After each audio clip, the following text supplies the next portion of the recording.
अगर जो लोग पहली बार शिप में जा रहे हैं तो उनको क्या क्या डॉक्यूमेंट्स कैरी करके ले जाना रहता है और क्या प्रोसेस रहता है पूरा आज हम देखेंगे, घर से निकलने से लेकर शिप में जाने तक का। तो सबसे पहले जब भी आपका फाइनल हो जाता है कि आप जो है कि शिप में जा रहे हैं तो कंपनी आपको लेटर देती है। आपके जितने डॉक्यूमेंट्स वो तो रहेंगे, जैसे पासपोर्ट हो गया, CDC हो गया, आपको STCW कोर्सेस हो गए, येलो फीवर हो गया, SID कार्ड हो गया, ये कुछ रिक्वायरमेंट डॉक्यूमेंट रहता है जो कि आपको चाहिए और ये आपके पास रहता ही है। उसके बाद कंपनी आपको एडिशनल क्या देता है, आपको सबसे पहले टिकट देगा। अगर इंडिया के बाहर कहीं भी आपकी ज्वाइनिंग है, फ्लाइट टिकट आपको देगा। फ्लाइट टिकट के साथ में आपको ज्वाइनिंग लेटर रहेगा, उसको एग्रीमेंट कहते हैं, कॉन्ट्रैक्ट लेटर भी कहते हैं। एग्रीमेंट लेटर में लिखा रहेगा कि आपकी सैलरी कितनी रहेगी, आप किस जो है रैंक पर जा रहे हैं, कितने टाइम के लिए, कितने महीने का आपका कॉन्ट्रैक्ट है। ये बेसिक 3-4 चीजें रहती हैं। उसके बाद काफी सारे इंस्ट्रक्शन रहते हैं, वो आपको देखना रहता है। कंपनी का नाम रहेगा, जहाज का नाम रहेगा, कंपनी का नाम रहेगा और बहुत सारी चीजें ऐसे रहती है उसमें। एग्रीमेंट हो गया। उसके बाद में ओके टू बोर्ड होता है। जिस जगह जा रहे हैं उस जहाज पे जाने के लिए जो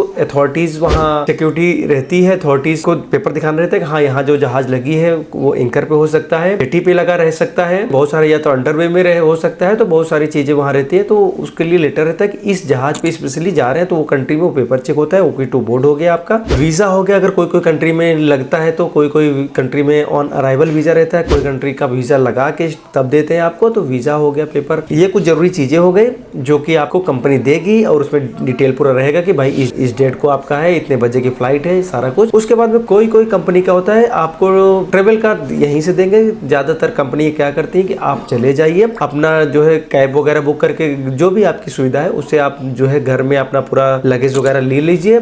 लगेज में अपना पर्सनल जितने भी सामान है, जितने भी यूज के सामान है उसमें आप रख लीजिए, ठीक। और ध्यान रहे कि अपना जो आपका डॉक्यूमेंट्स ओरिजिनल है उसकी एक कॉपी, जितने भी डॉक्यूमेंट्स है एक कॉपी बनाइए, उसको घर पे रख दीजिए। उसके बाद में आपका जो डॉक्यूमेंट्स उसका एक अलग बैग रखिए, अपना कैरी उसको साथ में, उसको कहीं नहीं छोड़ना है आपको। आपका लगेज जो जरूरी सामान है, जरूरी सामान अपना पैक करिए जहाज पे, जो कि यूज होगा डेली यूज का अपना। उसके बाद लेके जाएंगे घर से, आप जाएंगे फ्लाइट के लिए तो एयरपोर्ट पे जाएंगे तो बहुत सारा कभी कभी क्या होता है ज्यादातर कि और दोस्त साथ में रहते हैं तो वहाँ और भी क्रू हो सकते हैं या तो अकेले भी ज्वाइनिंग हो सकती है। कंपनी है लेकिन ज्यादातर क्या करती है कि ज्यादातर कई लोगों का ग्रुप बनाती है, उसके साथ में ज्वाइनिंग और साइन अप कराती है। उससे क्या होता है कि उनका जो है खर्च कम हो जाता है। जैसे कि अभी मान लीजिए एक जगह से दूसरे जगह एजेंट करना पड़ता है, जहाज यहाँ से दूसरी जगह लगी है या तो जेटी पे लगी है तो जो क्लियरेंस लगता है, बहुत सारी चीजें रहती है, तो एजेंट वहाँ के कराते हैं। तो कंपनी को हायर करने में एक लोग के लिए हायर करेगा, 4-5 लोग के लिए हायर करेगा, उसका फीस कम हो जाता है। इसलिए ज्यादातर ग्रुप में रहता है। आपको कंपनी में पता चल जाएगा कौन कौन बंदे जा रहे हैं तो आप उनका नंबर ले सकते हैं। एयरपोर्ट पे पता चल जाएगा, टिकट देखेंगे उसमें पता चल जाएगा आपको कि कितने बंदे हैं। उसके बाद में आप एयरपोर्ट पे जाएंगे। एयरपोर्ट पे आप जब जाएंगे तो आपका सबसे पहले होगा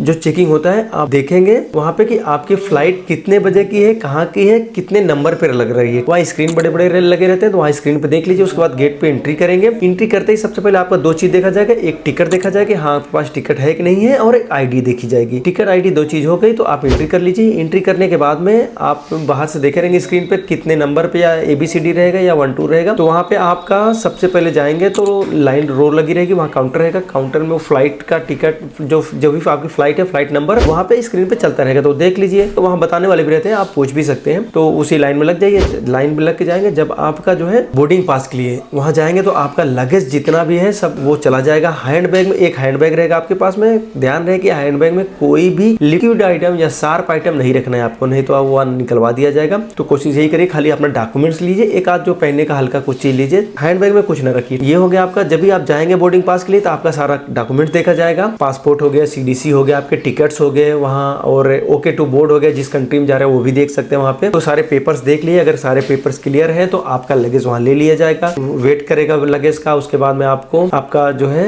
बोर्डिंग पास मिल जाएगा आपको वहाँ पे। बोर्डिंग पास वहाँ लेके आप जाएंगे। बोर्डिंग पास में लिखा रहेगा कितने नंबर गेट पे आपको जाना है, कितनी नंबर सीट है आपकी फ्लाइट की। तो आप वहाँ से निकलेंगे तो गेट नंबर, आप उसी गेट नंबर के लिए प्रोसीड करते जाएंगे। आगे जाएंगे तो आपका वहाँ पे सिक्योरिटी चेक होगा। सिक्योरिटी चेक में एवरीथिंग होगा आपका, सबका बेल्ट तक, जूता, शूज, घड़ी, वॉच, जितना भी है मेटल का आइटम वैसे आइटम सारा निकालवा दिया जाएगा। आपको पूरा स्कैनिंग होगा ऊपर से नीचे तक। उसके बाद में आपका जो हैंड बैग है वो रखा दिया जाएगा ट्रॉली में। उसके बाद में स्कैनर से होकर गुजरेगा, वहाँ आप सिक्योरिटी चेक होता है। वो सिक्योरिटी चेक करने के बाद में आप अंदर एंट्री करेंगे। एंट्री करके फिर से लाइन में चले जाइए। उसके बाद में मेन होगा इमिग्रेशन। आपका इमिग्रेशन में लाइन लगी रहती है। एक बार इमिग्रेशन हो गया तो समझिए आप क्लियर है सारा कुछ आपका। इमिग्रेशन की लाइन लगी है, इमिग्रेशन में जाएंगे। वहाँ पे कोई काउंटर फिक्स नहीं रहता, आप जो भी लाइन में लग जाइए तो वो लोग करते रहते, बताते रहते हैं वहाँ बताने वाले। तो आप काउंटर पे जाइए, वहाँ आपका जो है स्कैन वगैरह होगा, थंब वगैरह लेंगे जो है, और पासपोर्ट CDC जितने भी डॉक्यूमेंट है सारा वहाँ चेक होता है। फाइनल चेक होने के बाद में वो आपके पासपोर्ट पे सील मारते हैं एग्जिट का, डिपार्चर का, कि इस तारीख को इस डेट को ये बंदा यहाँ से डिपार्चर किया है। तो एक बार स्टैम्प मार दिए, स्टैम्प लग गया, आप अपना सारा डॉक्यूमेंट्स याद से कलेक्ट करिए, ले लीजिए पासपोर्ट CDC जितने भी डॉक्यूमेंट दिए हैं, उसके बाद लेके अंदर जाइए। ध्यान रखिए कि जब भी आपका स्टैम्प लगे तो एक बार बाहर जाइए, पीछे साइड में जब भी वहाँ से निकलिए तो एक बार जब उनसे आपका पासपोर्ट मिल जाता है तो जरूर चेक करिए किस जगह में मारे हैं। बहुत बार कभी कभी ऐसा हुआ है कि आपका सील वहाँ नहीं लग पाया है, ऑफिसर भूल गया नहीं लगाना, तो वो आपका जब आएंगे तो उसमें बहुत प्रॉब्लम होगी कि आप यहाँ से डिपार्चर हुआ नहीं तो आप आएंगे कैसे। तो ये ध्यान रखिएगा, हर बार आप चेक करिए, क्योंकि हमारे साथ में एक दोस्त लोग साथ में कभी 1-2 बार हो चुका है ऐसा ही चीजें। गलती से कोई जानबूझ के नहीं करता, लेकिन आप ध्यान रखिए, अपना पासपोर्ट चेक करिए कि डिपार्चर का हमारा लग गया है। उसके बाद जाइए आप, तो आगे जाएंगे तो वहाँ फिर आपका वही जो बोर्डिंग पास में आपका नंबर दिया गया, गेट नंबर जाएंगे, वहाँ वेटिंग करने के लिए बैठा रहेंगे, बहुत सारा जो है सीट वगैरह रहेगी, आप बैठ जाइए। आप जगह जगह स्क्रीन भी लगी रहेगी, आप स्क्रीन भी देख सकते हैं कि ये हमारा जो है फ्लाइट नंबर है, इसका जो है किस गेट पे आ रहा है, किस जगह है, तो वो वहाँ चले जाइए, आप वेट कर सकते हैं। उसके बाद फिर और आगे चले जाइए आप, तो वेट करने बोलेंगे नहीं तो टाइम हो जाएगा, तो सबका फिर लाइन लग जाएगा।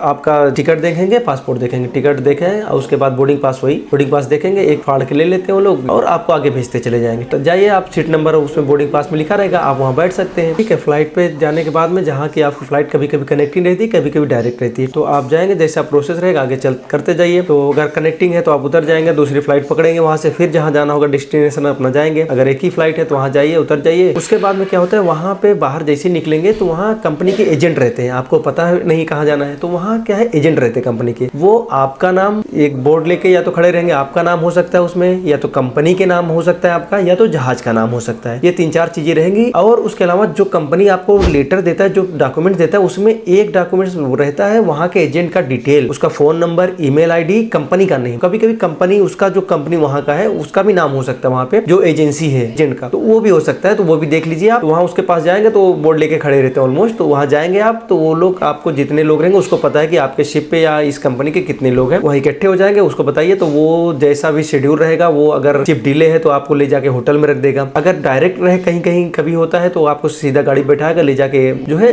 जेटी पे छोड़ता है, या जैसे बोट वगैरह का अरेंजमेंट रहता है वो करता है। अगर होटल रहेगा तो वो ले जाएगा आपको यहाँ से होटल पे रख देगा, होटल में आप जाइए, बढ़िया से चेंज करिए, वो बता देगा कि आप किस दिन रेडी रहिए, या फिर शाम को 2 घंटे बाद, 4 घंटे बाद, 6 घंटे बाद आपको रेडी रहना, यही लॉबी में आना है, जहाँ भी आना, या तो कॉल जाएगा आपको, बता दिया जाएगा आपको। ठीक है, तो आप जाइए रूम पे। ये जितने भी खर्च रहते हैं सब उसके बाद कंपनी उठाती है, आपको कुछ भी एक पैसा नहीं देना रहता है। अगर घर से निकल गए, फ्लाइट टिकट मिल गया, आप एयरपोर्ट बैठ गए, तो जितना भी खर्च है आप वहाँ खाएंगे पिएंगे तो उसका स्लिप ले लीजिएगा, कंपनी जो लगाई है उसका पे करती है कंपनी, ज्यादातर कंपनी, कुछ कंपनी नहीं करती है, वो आप देख लीजिएगा कंपनी का क्या रूल है। ये हो गया, तो आप जाएंगे होटल, लेकिन होटल अगर बाहर रहेंगे तो उनका फिक्स मेन्यू रहता है, वो लेंगे, आपका फ्री रहेगा, कुछ भी नहीं, एडिशनल कुछ रहता है तो भाई अलग की बात है। वहाँ जाइए, खाइए पीजिए, रहिए होटल में, जब वो बोलेगा एजेंट आएगा, ले जाएगा, गाड़ी में बैठाएगा, जेटी पे वहाँ आपके शिप तक ले जाता है, वो ऐसा नहीं कि ले जाकर जेटी पे छोड़ दिया, ले जाएगा आपको शिप तक छोड़ देगा, पहुंचा देगा। आप शिप पे गए, वहाँ कभी कभी क्या होता है, जेटी पे शिप नहीं लगी है, एंकर पे लगी है, तो क्या करेगा, जेटी पे ले जाएगा, वहाँ बोट रहेगा, बोट पे बैठाएगा आपको, बोट से फिर ले जाके शिप पे, आपकी शिप पे पहुंचाता है वो। ये हो गया। और जब भी आप शिप पे जाएंगे तो उसको पता रहता है, क्योंकि उसकी डिटेल, उसका सारा आपकी शिप का, कंपनी का सारा कुछ रहता है, तो आपको कोई डरने की जरूरत नहीं है, कोई परेशान होने की जरूरत नहीं है, सीधा ले जाएगा आपको आपकी जहाज पे। जब आप देख लीजिए जहाज का नाम लिखा रहता है बाहर से ही, शिप पे चले जाइए आप। शिप पे जाएंगे तो सबसे पहला काम क्या रहता है, आप जब भी जाएंगे तो आपकी गैंगवे पे एंट्री होती है कि कौन बंदा है, नाम हो गया आपका, जो है पासपोर्ट नंबर हो गया, फोटो वगैरह कभी कभी रहता है, मिलाते हैं वो लोग, हाँ यही बंदा है। उसके बाद आप जाएंगे, आपको लिवा के जाएंगे, मेस रूम में बैठा देंगे, या फिर कभी कभी केबिन खाली रहते हैं वहाँ कर देंगे, या जो भी वहाँ व्यवस्था रहेगी उस शिप पे जैसे खाली रहेगा आपको कर देंगे। फिर आपको बोलेंगे जैसा शेड्यूल रहा, कभी कभी क्या होता है कि आप जाइए, तुरंत चेंज करिए और तुरंत आ जाइए आपका, क्योंकि कभी कभी क्या होता है, आप जिस जहाज पे गए हैं आपका रिलीवर सेम बोट से वापस जाता है, तो टाइम नहीं रहता मिलने का, भी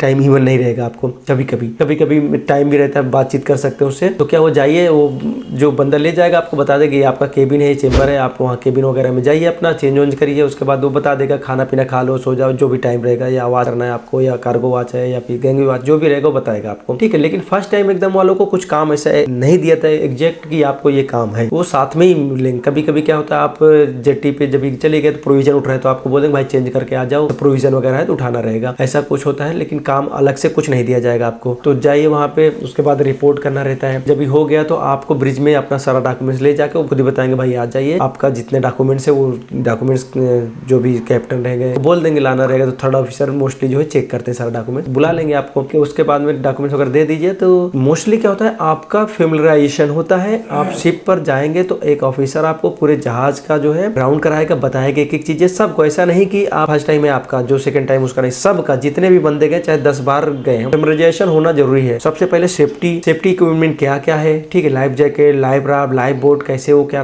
कहाँ लोकेशन है आपको पता होना चाहिए। इसलिए फेमिलराइजेशन कराते हैं, सारा जो है जहाज घुमाते हैं, आपको बताते हैं ये चीजें हैं, ऐसा ऐसा मोटा मोटा आपको ओवरव्यू मिल जाता है। एटलीस्ट कुछ देखिए इमरजेंसी कभी भी आ सकती है, तो आपको पता नहीं कब आएगी, तो उसके लिए आपको पता एटलीस्ट आइडिया होना चाहिए, माइंड में होना चाहिए कि हाँ भाई ये चीजें हैं यहाँ पे हैं, आप वहाँ जा सकते हैं। तो आप ये चीजें हो गई, तो आप फेमिलराइजेशन हो गया। उसके बाद दूसरे दिन से जो भी आपके सीनियर्स रहेंगे, अगर फर्स्ट टाइम एकदम गए तो अकेले काम तो देते नहीं, आपके सीनियर्स रहेंगे, तो वो बताएंगे क्या क्या काम किसके साथ करना है। तो कभी डेक वॉशिंग हो गया, टिपिंग, पेंटिंग, मेंटेनेंस, बहुत सारे काम रहते हैं। अगर क्रू में गए हैं, ऑफिसर में गए, सेम ऐसा है। डिपेंड करता है कि आप किस जगह ज्वाइन किए हैं, एंकर पे हैं या क्या काम चल रहा है, जेटी पे क्या है कि क्या काम चल रहा है, ड्राई डक में है तो अलग काम चल रहा होगा, शिप अंडरवे में है तो अलग काम चल रहा है, बहुत सारी चीजें डिपेंड करता है। यही होगा मोटा मोटा। फिर आपको जो ऑफिसर रहेंगे वो बताएंगे भाई आपका ये काम है, इनके साथ में काम है, ऐसा नहीं कि अकेले भेज देंगे। जो भी काम रहेगा तो कैडेट्स वगैरह जो नए जाते हैं उनको भी बोल दिया जाएगा, जो भी सीनियर्स रहेंगे, बोसन है, एबी है, ओएस है, सीनियर जो भी है, जैसे कोई ऑफिसर्स हैं साथ में, तो वो साथ में काम दिया जाएगा, साथ में जाइए, जो भी काम रहेगा वहाँ बताएंगे। कुछ दिन आप फेमिलियर हो जाएंगे कि भाई ये चीजें ऐसे बोलती हैं, ये चीजें यहाँ रहती हैं, ऐसे काम होता है, क्योंकि आप वहाँ ट्रेनिंग जा रहे हैं। ऐसा नहीं कि आप एक्सपीरियंस है, तो आपको काम वहाँ सिखाया जाएगा, बताया जाता है। लेकिन आप जो ट्रेनिंग में करते हैं तो अच्छे से करेंगे रहेंगे, तो क्या है कि आपको चीजें पता आधा से ज्यादा रहेगी, किसको क्या बोलते हैं, कौन सा जो है पूप डेक है, मेन डेक है ना, फॉरवर्ड क्या है, आफ्ट क्या है, तो इंजन रूम किधर है। तो कभी कभी क्या होता है, फर्स्ट टाइम जब भी जाते हैं सबसे बड़ा दिक्कत होता है कि आप जो है अपना इतने वहाँ कंपार्टमेंट रहते हैं, कहते हैं इतने डेक रहते हैं कि आप कभी कभी भूल जाते हैं, सी डेक, ए डेक, बी डेक। तो याद रखिए कि आपका केबिन किस डेक पे है। बी डेक पे है तो बी डेक याद रखिए कि हमारा बी डेक पे है, ए डेक पे है, सी डेक पे है, डी डेक पे है। तो उसको याद रखने से क्या होगा कि आप अपना केबिन भूलेंगे नहीं। शुरू में बहुत होता है, पुराने लोगों के साथ भी होता है कि ऊपर से उतरे नीचे चले गए, पता नहीं चले यार कहाँ गए, केबिन ही भूल गए, नहीं मिल रहा है केबिन हमारा कहाँ गया, मेसरूम किधर गया। पहले 1-2 दिन 3 दिन होता ही होता है कि मेसरूम बोल के नहीं है, स्मोक रूम कहाँ है नहीं समझ में आ रहा है, ऑफिसर का केबिन किधर है नहीं समझ में आ रहा है। तो वो चीजें माइंड में रखिए कि हमारा ए डिक में किसका केबिन है, वहाँ लिखा भी रहता है ए डिक में ए बी सी डी, ये इनका ऐसा केबिन है। तो डेक याद रखेंगे तो आपको इजी रहेगा। उधर जाइए, फिर अपना केबिन सामने नाम भी रहता है, नेम प्लेट रहता है, नंबर भी रहता है, तो आप वो देख सकते हैं। तो ये मोटा मोटा हो गया कि आप फर्स्ट ट्रिप पे जाएंगे तो क्या आपका काम रहेगा। आई होप कि आपको वीडियो पसंद आई होगी। पसंद आई तो वीडियो को लाइक कर दीजिए, चैनल को सब्सक्राइब कर दीजिए, क्योंकि हम ऐसे वीडियो आपके लिए लाते रहेंगे। अगर आपको कुछ भी रिलेटेड मर्चेंट नेवी से जानकारी चाहिए तो हमें कमेंट कर सकते हैं, पूरी कोशिश करेंगे उस पर हम वीडियो बना दें या आपको मैसेज से में रिप्लाई कर दें। थैंक यू, जय हिंद।